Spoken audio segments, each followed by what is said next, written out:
यो चाहिँ हाम्रो र मेटल। यो र मेटल भनेको यो अल्लोको रेसाबाट निकालेको डाँठबाट निकालेको यो र मेटल हो।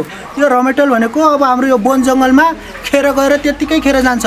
यो र मेटलहरूलाई अब यो वन जङ्गलहरूमा खेर गइरहेछ। यसलाई जति जति काटिसक्यो भनेपछि त्यति अर्को वर्ष बढ्दै बढी हुँदै जान्छ। अब हामीले वन जङ्गलमा नकाट्यो भनेपछि त्यो वन जङ्गलमा विनाश हुँदै आफै हरिँदै जान्छ। यो भनेको खेर गएको वन जङ्गलमा कुहिएर खेर जान्छ। यस्तो खेर जाने चिजलाई हामीले सदुपयोग गरेर यसको कसरी कपडा बनाउने भनेर हामीले यो कपडा पनि बनाउँछौँ। यो हामीले कपडा बनाएर यसको रेसा भनेर हामीले प्रत्येक पालिकामा हामी ट्रेनिङ पनि दिन्छौँ। उहाँहरूबाट हामीले यो यस्तो र मेटलहरू पनि हामी लिन्छौँ। यो र मेटल भनेको हाम्रो त जताततै पाइने हो। यो वन जङ्गलमा पाइने हो। यो अल्लोको र मेटल जुनसुकै पहाडी एरियामा अब वन जङ्गलमा खेर गएको त्यत्तिकै कुहिनुभन्दा हामीले यसलाई सदुपयोग गरेर हामीले अल्लोको कपडा लानु पऱ्यो। यहाँ छ नि मेरो यही कपडाबाट बनाएको यो कच्चा पदार्थ भनेको यस्तो देखिन्छ। अब योबाट बन्छ धागो बन्छ।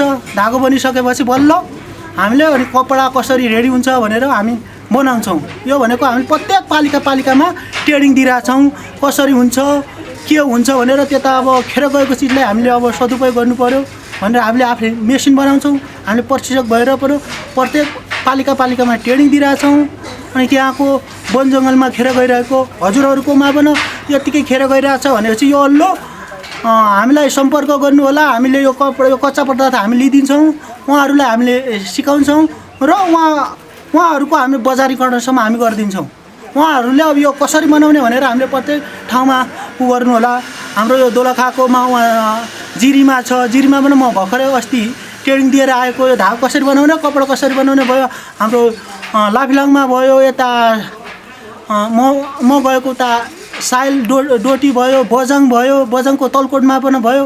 अब हाम्रो यता हाम्रो प्रत्येक पालिका मभन्दा हाम्रा अरू सहभागीहरू छन्, प्रशिक्षक छन्, उनीहरू पनि जान्छन्। अहिले पनि हाम्रो यो माग भनेको धेरै छ। हाम्रो प्रत्येक पालिकामा छ। हजुरहरूले पनि थोरै यो खेर गएको चिजहरूलाई त्यत्तिकै फाल्नुभन्दा वन जङ्गलबाट खेर फाल्नुभन्दा यो सदुपयोग गरेर ल्याउनु होला। तपाईँले यो उद्यमी बन्नु होला। हामी उद्यमी कसरी बनाउने भनेर तपाईँलाई पर्फेक्ट बनाएर तपाईँलाई सक्षम उद्यमी बनाउँछौँ र त्यो हाम्रो र मेटल हामी लिइदिने हाम्रो जिम्मा हुन्छ।